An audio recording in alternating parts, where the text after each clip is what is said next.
is really credited to you guys. But you are who you are also because of his leadership too. And that's the delicate dance or balance, right? In the privilege and the opportunity that we get to do ministry. And I remember my first time meeting Michael during the interview weekend, and he was asking all kinds of sharp questions, like, who is that guy? He's asking about vision and strategy, and what do you think of student ministry? And in fact, he wouldn't leave me alone, and he came over to my hotel at 10:30 at night and said, "Hey, I'd like to have coffee with you and kind of unpack some more stuff."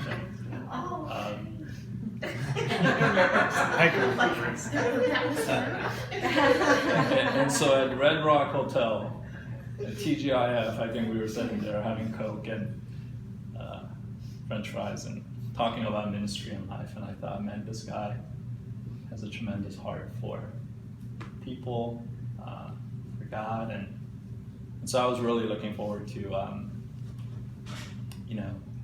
doing ministry with them and being able to come. And then just kind of coming in and seeing him and seeing who he is and seeing the growth of his leadership and him as a pastor. It's been awesome, from my view. And so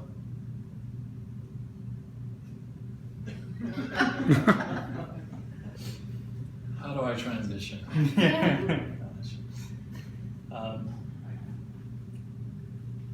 Maybe you can take over and kind of share your story, and then I'll kind of circle back. Yeah.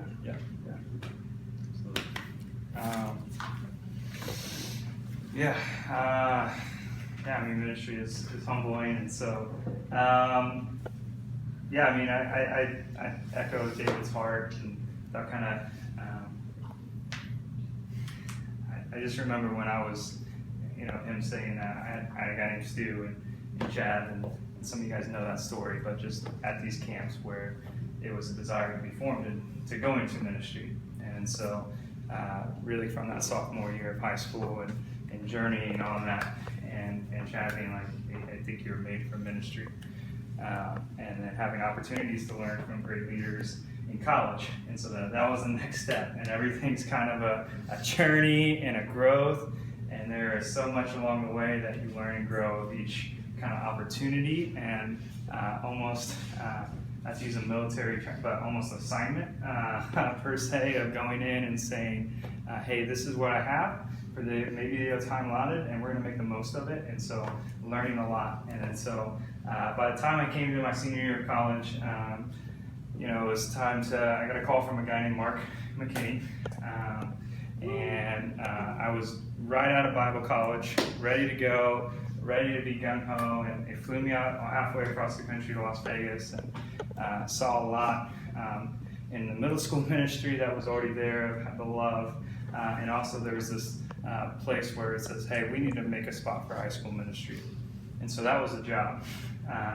Problem is, I think we said, Mark and I, as we had conversations, was, hey, you have a great heart, and we see a lot in you, but man, you are so young, and most of you know that. And so there was a lot that needed to be developed.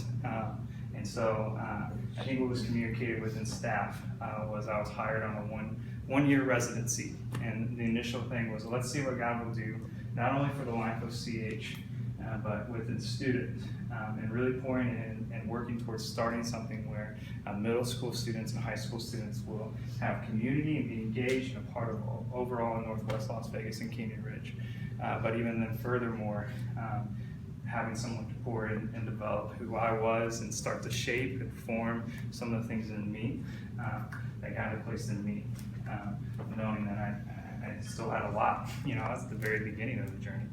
And so over time, as things develop, there were some things that maybe were outside of my control. Within 2-3 months, Mark McKinney was kind of feeling the call to plant a church in Thousand Oaks, which is something that man, Mark will do amazing at. But initially for me, it was like, man, you got the wrong call, because I'm sitting here trying to figure things out, and still being like, can you stay longer? Is there any And there was a lot to figure out, and so along that journey, I'm so thankful for you guys to come alongside of me, because I made a lot of mistakes, not you. I made a lot of mistakes along the way, in a learning curve, and just let's figure it out, and let's try and love students and build something for students the best we can. And so within that kind of year time frame still, that was existing. And so as that kind of came to a close in the winter, and we were trying to see who would replace Mark and who would come in, who would be this next guy. In the meantime, it was, hey, we're still trying to pour into who I was and pour into students, but let's extend this for another 6 months and see what God might do. And so at that point, David had came in, and David, and I really kind of started working with me weekly, and I'm thankful, so thankful for his leadership and who he is as a person, and being willing to kind of really just help break down things for me. And the conversation began to develop within the residency of, hey, maybe there might be something that is even bigger than both David and I's expectation. That really became more of a self-discovery journey, as well as pouring into students. God brought me here for this time period, but who has really God made me to be, among David and several others within leadership. And so as that kind of started to develop, and them really sharpening who I was, and really drilling in, conversation I think developed that was greater than what I think that we could have ever expected. Only a kind of a God plan. And so within that, the conversation began to shift from, hey, Canyon Ridge may not be the best place for you to maybe thrive, or maybe I firmly believe that, man, I was the right leader for the right time, in a difficult maybe time for Canyon Ridge in a transition season.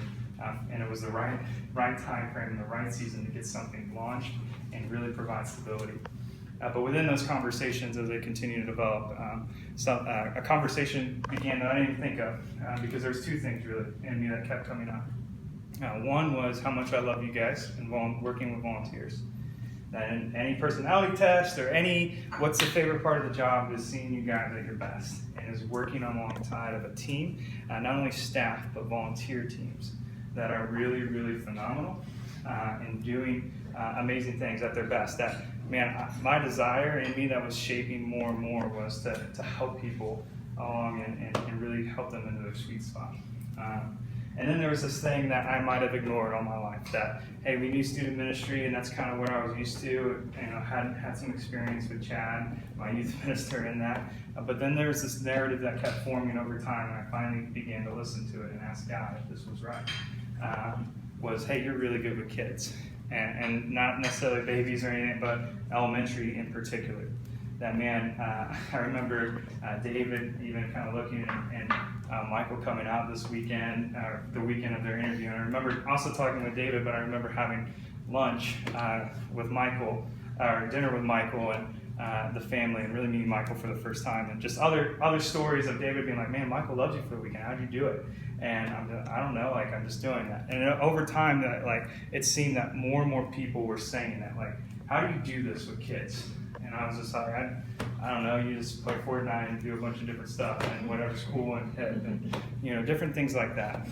But what I looked over time was that there was this thing forming within me that, hey, not only am I just good with kids, but I watched even at Centennial Hills as I connected maybe more and more with elementary kids in middle school, that age group of their families being drawn in because of the way their kids were being loved.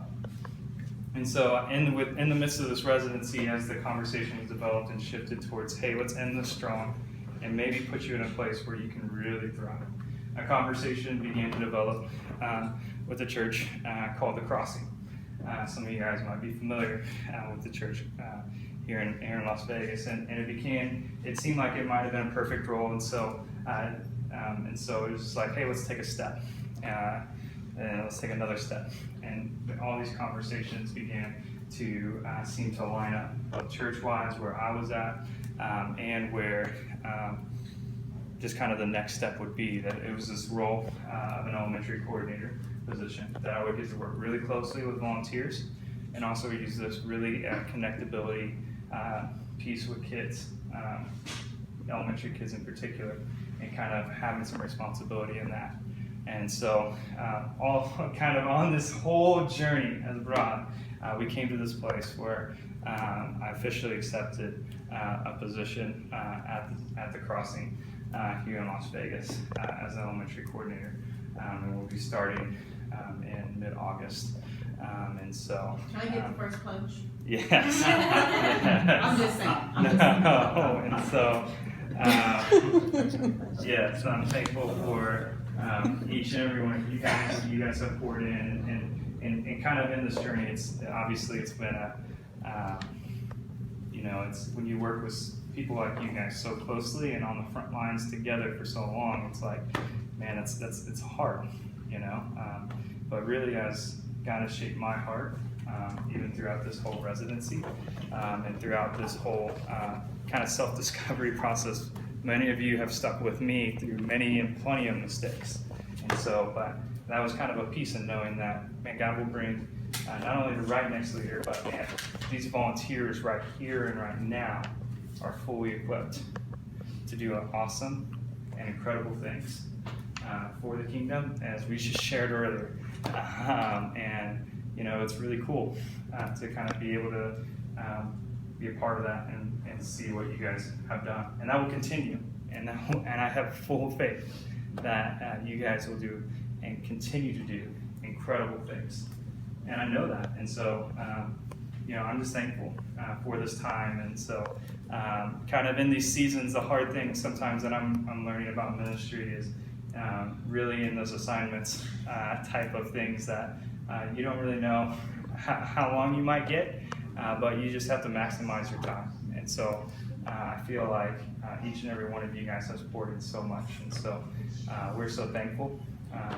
And I can sit here and also say with full confidence that, as David, what he had shared about youth ministry is fully true, and it's his heartbeat. And that this doesn't end. This doesn't, even if a position. But I'm just fully thankful for the time here, and so that'll kind of be. That's kind of been the story of what God has been writing in this past year and a half, and so I'm not sure how to transition here. I'll end it like there. That's an SOS. Please help. Please help. So we can wash his feet.